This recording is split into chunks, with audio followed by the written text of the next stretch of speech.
नवरात्रि के चौथे दिन माँ दुर्गा के कुष्ठमांडा स्वरूप की पूजा की जाती है।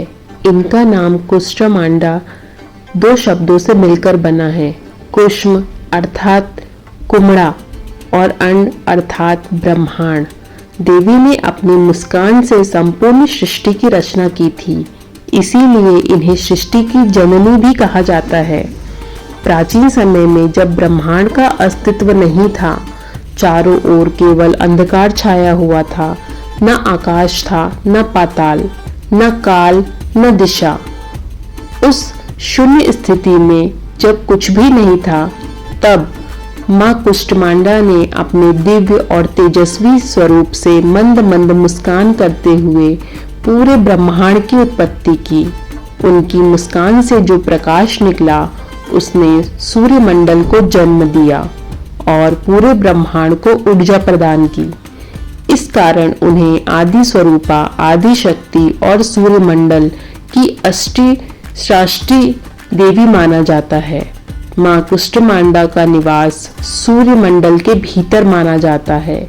वहां रहकर वे समस्त लोगों को अपनी शक्ति से आलोकित करती हैं।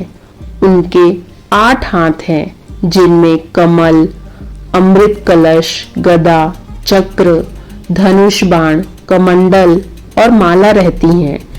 इसीलिए उन्हें अष्टभुजा देवी भी कहा जाता है। माँ अष्टभुजा की पूजा से साधक को स्वास्थ्य, दीर्घायु और ऊर्जा प्रदान होती है। उनके स्मरण से जीवन के अंधकार और भय का नाश होता है। देवी माँ को कुम्हड़े का भोग सबसे प्रिय है। कहा जाता है कि जिस प्रकार उन्होंने अपनी ऊर्जा से ब्रह्मांड का विस्तार किया, उसी प्रकार भोपला भी छोटा होकर भीतर से बड़ा और बीजों से भरा होता है, अर्थात कुम्हड़ा। इसीलिए भक्तजन कुमाष्टा देवी को कुम्हड़े का भोग लगाकर उनका आशीर्वाद प्राप्त करते हैं। माँ कुष्ठमांडा ही वह शक्ति हैं जिन्होंने शून्य से जगत की रचना की। उनके बिना सूर्य भी प्रकाशमान नहीं हो सकता।